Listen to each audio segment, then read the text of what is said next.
Mario Negri, buenas noches. ¿Cómo está? Hay una idea general del programa y quería empezar por compartirla, ¿no?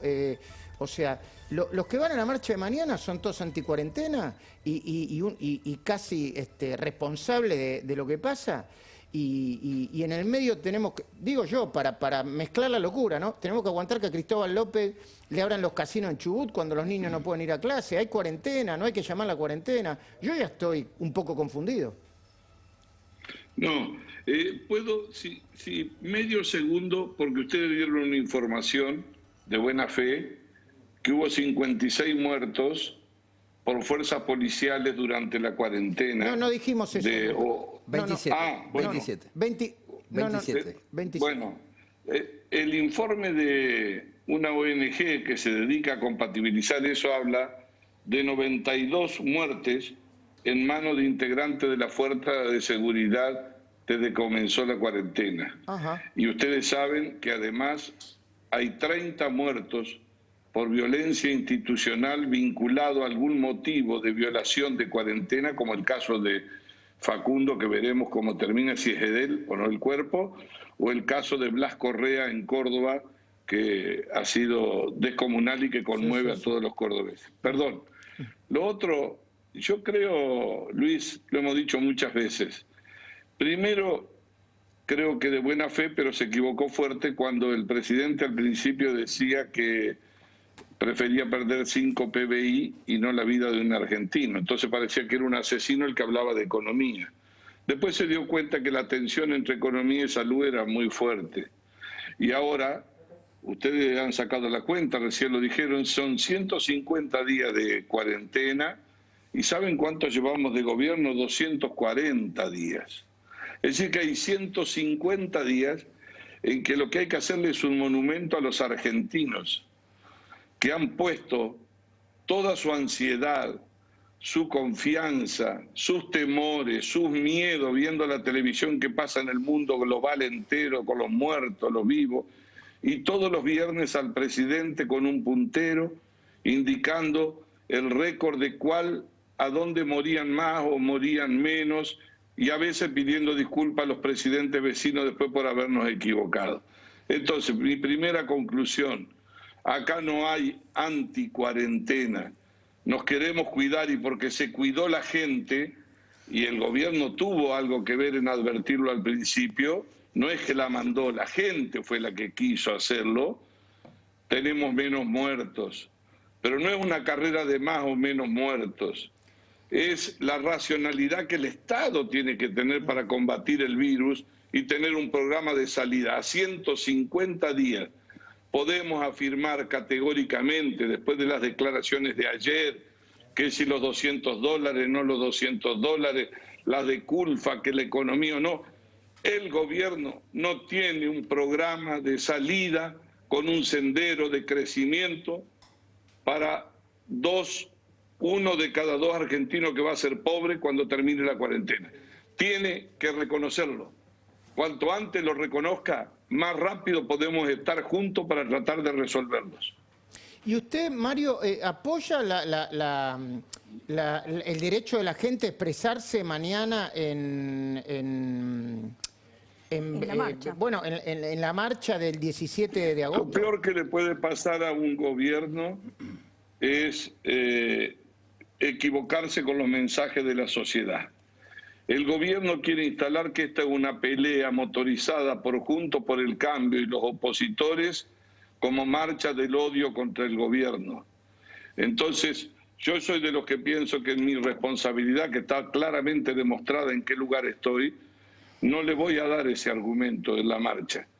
Pero sí, el gobierno lo que tiene que escuchar es esa marcha silenciosa como fue en Vicentín de la sociedad argentina. No la convoca ningún partido político. Los argentinos le quieren decir al gobierno: luchemos contra la pandemia, no suelte los presos por la ventana, luchemos contra la pandemia, pero la pandemia no es para discutir ahora la reforma judicial para que la agenda personal judicial de la vicepresidenta sea la agenda política del gobierno en tiempos a donde no sabemos si comemos, trabajamos y la incertidumbre de la salud está perdida. No invoquen el nombre de la pandemia la concentración de poder, porque mientras el gobierno cree que puede construir una agenda sobre la base de la distracción por la sana preocupación de la gente para saber si tiene trabajo, se equivoca si piensa que no va a haber reacción. Entonces, lo que diría mañana, no sé si va a haber mucha, poca gente. Yo no voy a marchar, no le voy a dar excusa. Mi voz está en representar eso que la gente le quiere decir al gobierno y al presidente en particular. Decirle al presidente que él estaba conduciendo esta transición entre la peste y la economía y que puede cambiar, pero no puede traer a la agenda pública, la agenda privada de defensa de las causas penales de la vicepresidenta. ¿Qué apuro hay por tratar una agenda judicial? ¿Cuándo se vence? Si usted me dijera que el problema es que mañana hay que pagarle a una empresa, mañana hay que pagar los sueldos. Mire, nosotros durante 6 sesiones le hemos votado todas las leyes al gobierno que ha necesitado. No hemos, aún las que no nos ha gustado, porque entendíamos que la emergencia lo ameritaba. Todo. Hemos sesionado virtualmente, pero no hay que equivocarse, no hay que confundir los dolores de la sociedad con la oportunidad para que la democracia se convierta en un solo poder. Ahora, eso es peligroso, no le conviene al presidente. María Juliana, no le conviene al presidente. Buenas noches. La pregunta es, ¿qué es lo que la sociedad está expresando y qué es lo que tendría, o sea, cuál sería una respuesta activa del presidente? ¿Qué es lo que debería suceder? ¿Un plan económico? ¿Que no se traten temas que no son del interés público de la sociedad? ¿Qué es lo que, por dónde se empieza con todo este lío, no? La democracia viene sufriendo mucho, inclusive por no resolver problemas, efectos negativos de la globalización, y en países como el nuestro, más los errores de los gobiernos, obviamente, más fuerte aún. Ahora, un presidente no se desmerece si reconoce su error. Si el presidente fue capaz de dar marcha atrás en Vicentín y darse cuenta que con un decreto no se podía quedar con una empresa privada que estaba en concurso, más allá de los problemas judiciales de los Vicentín, ¿por qué no retira el proyecto de reforma, mal llamado reforma judicial? Si el presidente lo hiciera, se lo va a reconocer. ¿Para qué? Cuando se va a reformar un poder, se busca el máximo consenso. Ni aún en la si época retira la reforma, tampoco se nos soluciona nada a los argentinos. O sea, yo digo una política activa que llegue a la casa de nosotros. Son dos cosas. Eso no tiene que ver con la economía. Tiene que ver con la república y con la sociedad que se está construyendo en el medio de la pandemia. Y en segundo lugar, retire eso, busque consenso, vea la oportunidad cuando se discute. Van a crear más de 300 cargos y la gente no sabe si vuelve a trabajar. Y además va en contra del sistema acusatorio que se está llevando adelante. Y por el otro lado, lo dijimos desde el principio, convóquenos, llámenos. Si ustedes no se van a quedar toda la vida en el gobierno, habrá alternancia. Así como nosotros perdimos, también pueden perder ustedes. Entonces hay que imaginar a qué mundo va a ir la Argentina, de qué va a vivir, de qué va a trabajar. Fíjese usted que estamos entrando en una situación de contradicciones y anarquía. Un día nos dice, bueno, tengo el plan pero no lo muestro, después no tengo plan, no hace falta plan. Después dice el presidente ayer, ¿y si la cuarentena nunca existió y todos los viernes les recomendaba que se queden en su casa? Porque Federico está ansioso por preguntarle cómo corresponde, pero hay un problema con la devaluación de la palabra también. Yo cuando digo que nos están volviendo locos, un día dicen una cosa, otro día dicen otra. Un día llaman a la cuarentena irrestricta, otro día es más o menos, otro día no es cuarentena. O sea, te vuelven loco. Este es el problema. Pero perdón, Federico. Bueno, sí, que está buscando algo ahí, Mario. Perdón, no sé. No, una cosa que le iba a decir a Federico. Sí. Lo escucho. Sí, Mario. Ahora, en estos últimos días, reapareció en la política Ernesto Sanz y tuvo declaraciones bastante fuertes que tienen que ver con el futuro de la alianza, en este caso opositora, Juntos para el Cambio. Él descartó, por lo menos él lo dijo con todas las letras, el liderazgo de Macri. ¿Cómo se ve desde su punto de vista el liderazgo interno y cuáles son los planes, para retomar el tema de los planes, de Juntos por el Cambio de cara a esta coyuntura? Dos cosas quiero decirte. La primera es a lo primero que decía, que es propio tuyo. Hay una devaluación en la democracia muy fuerte, como dice en un reportaje Tomás Friedman, ¿no? El faccionalismo, a la democracia. Entonces, el presidente que fue aquel hombre que caracterizaba a la democracia con la independencia de los poderes y que castigaba la concentración de poder judicial del kirchnerismo, hoy nos dice que esta es la mejor reforma judicial. Guarda con la devaluación de la palabra. Lo segundo, a mí me alegra, bueno, he seguido las opiniones de Ernesto, es un dirigente importante, trabajó mucho en Gualeguaychú, no sé qué hará de su vida política, pero de cualquier forma su opinión es importante. Pero de cualquier manera, lo que quiero decir es que el gobierno quisiera vernos entretenidos, peleándonos en la oposición, a ver quién es el que maneja el auto. Miren, lo peor que pueden hacer los dirigentes es resolver entre ellos quién es el que los lidera.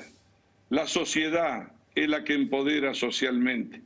Yo creo que, en mi opinión personal, ha sido inteligente la del expresidente de hacer silencio durante un tiempo prudencial. No lo hacían ellos, ellos te tiraban con lo que tenían en la mano. ¿Por qué? Y porque dejó el gobierno, porque perdimos, porque se confunde la gente, y el gobierno nuevo necesita un tiempo.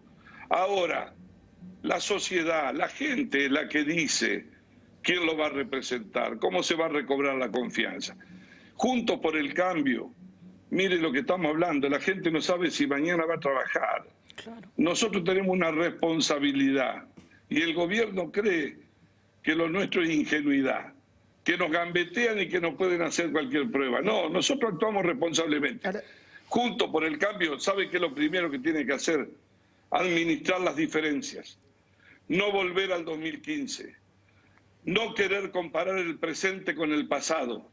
Hay que imaginar un futuro, porque después de esta cuarentena, claro, como dice Atague, ya el mundo es distinto. Claro que sí. Nosotros tenemos que imaginar a dónde va a ir la gente, claro, cómo vamos a vivir, de qué vamos a trabajar. Ahora, Mario, obviamente ya vamos a tener tiempo para hablar de la vacuna con José Abad y seguramente tenemos alguna cosita por ahí, que es una esperanza. Igualmente que ser prudente. Yo sería prudente porque he escuchado tantas cosas, pero es una esperanza. Es por lo menos un camino hacia el futuro. Ahora, cuando uno ve, Negri, que en la moratoria le hacen un artículo especial para Cristóbal Manuel López, que le abren los casinos cuando está en cuarentena, los casinos de Chubut cuando está en cuarentena, Chubut, una de las provincias con más problemas en educación, Mario. Pero le voy a decir una ironía para poner una cuota de humor. Por favor. Pero ahí en la tragamoneda lo que hay, usted se puede poner la mano con alcohol, es distinto ahí. Es distinto. Y a lo mejor, si se pasa 2 veces, tiene suerte y le sale bien. Mire, el gobierno dice, vamos a hacer una reforma judicial y va. Por la banda izquierda, no pone al 7 ni al 11. Lo que pone a quien eche a Casals. Por la banda derecha, se retira en todos los lugares donde la justicia tiene que ser querellante. Y de 9... arma un tanque Sherman, a donde los que van arriba del tanque se bajan para opinar en contra del tanque. Todos los que han pasado por la comisión del Senado para hablar de la reforma judicial le han puesto un pero, o han hablado en contra, o han hablado de la falta de oportunidad para discutir esto frente a una Argentina que se deshilacha como consecuencia de la incertidumbre. Entonces, el gobierno, yo creo que no se da cuenta. Mi impresión es que tiene un problema de orden de prioridades muy fuerte. ¿Cuál es la prioridad del gobierno? La reforma no judicial, pomposamente llamada, es una reforma penal. Pelearse con Comodoro Pi, salir del sistema acusatorio, judicializar a 2 jueces que fueron designados por una acordada de la Corte para después judicializar el tema y que el Senado no le haga caso. ¿Cuál es el orden de prioridades? El orden de prioridades es que los 30 que han muerto en violación institucional es obra de un rayo que cayó y los agarró caminando, mientras que en el caso de Santiago Maldonado, con 50 peritos que determinaron otra cosa, fue la derecha malvada y el imperialismo que lo mató. Hay que ordenar a la sociedad. Usted puede tener diferencias. Y nosotros estamos desesperados por tener un acuerdo sobre el futuro de la Argentina. Porque tenemos derecho a pensar que va a haber alternancia y que alguien va a ganar. A mí lo digo, mire, le voy a confesar algo. El presidente tiene en sus manos la decisión. Cuando uno gobierna tiene que optar, decidir, no comentar. Pero Para comentar hay mucha gente Mario, que lo hace ¿gobierna bien. el presidente o gobierna el presidente y la vicepresidenta? Muy presionado por la vicepresidenta. No, yo creo que la vicepresidenta, que vino a resolver un problema judicial de su pasado, que tiene derecho como ciudadano a defenderse, lo que no tiene derecho a agarrar el Estado para eso, ¿no es cierto? La vicepresidenta, si usted le pregunta a la pandemia, cree que en África no ha dicho nada de la Argentina. De nada. Ni de la economía, ni de nada. Está todos los días a la mañana armando, como los abogados cuando van a tribunales, la hojita, ¿a qué juzgado va? Pum, pum, pum, pum, pum, pum, pum. Ahora, el presidente, yo repito esta frase, algunos me han dicho que he sido inteligente, no, yo creo que es una tontera. No se puede gobernar con un pie en cada canoa en un río tumultuoso. Se va a caer al agua. Tiene que tomar, así a mí no me guste, tome una decisión. Sea el presidente de quien lo eligió porque construyó esa estrategia de poder. O sea el presidente de la transición de una Argentina, que seguramente lo va a recordar en los momentos más difíciles, desde el 18 que no hay pandemia. Pero anímese a convocar a todos. Yo he visto hoy, he leído a funcionarios importantes que quiero y respeto, diciendo, y a la propia ministra de Justicia, nosotros mandamos la ley, después en el Congreso se discute, mientras tanto hago una comisión, Sí, claro. y en la comisión pongo de timonel a los 2 abogados que tienen que estar en tribunales defendiendo la causa de la vicepresidenta. Claro que sí. ¿La gente va a sospechar Claro o que no sí. va a sospechar? Y claro que sí. Mario, le hago una última pregunta. Nosotros, es un llamado a toda la audiencia. Vamos a presentar un informe muy fuerte y de alto impacto, una nueva denuncia judicial, pero absolutamente distinta, que puede cambiar todo, contra Hugo Moyano y la Comisión Directiva de Camioneros por extorsión y otros delitos, algunos muy graves, contra un pequeño transportista que está todo documentado. Van a ver videos, el testimonio, el informe de Hugo Machiavelli, los fundamentos de la denuncia que yo creo que va a cambiar todo. La pregunta que yo le quiero hacer, Mario, es ¿qué le pudo haber dado Moyano al presidente para que el presidente haya hablado de Moyano como un dirigente inmenso y ejemplar, más allá de que puede pensarlo, con tantas causas abiertas y con una imagen de patoterismo y de fuerza tan fuerte que va increyendo? No sé, bueno, él tiene sus afectos. Usted vio que también fue a Formosa, que casualmente ahora un juez quería dividir la causa para que en Formosa se atienda a lo del dueño de casa. Menos mal que han apelado, no le han dado la razón. Y él ha manifestado muchos afectos que yo los desconocía. Con Infran, ¿no? Sí, con en el Infran. caso de Olfan. Y hablando Cada de uno- Infran como si cada fuera uno. un demócrata, ¿no? Sí, sí. Bueno, cada uno elige los amigos con los que se junta y de quién habla bien. Ahora, él es presidente de los argentinos, de los que no lo votamos, de los que pensamos distinto y de los que lo votaron. Y ustedes saquen esta conclusión. ¿Por qué no hacemos una pregunta a la inversa? Si llegó a tener una adhesión del 70-80% de la sociedad, que lo empoderó socialmente, diciéndole te entrego mi libertad de movimiento, de transporte, cosa que vos has administrado y cada viernes diciéndole esta es la última, es la última, la semana que viene es distinta. ¿Y por qué vos esto lo convertiste en un empoderamiento político y empezás a tener una situación de conflicto con la sociedad? ¿No deberías preguntarte si el problema está en tu casa? Te voy a terminar con una sola anécdota que siempre cuento y le he dicho en el Congreso.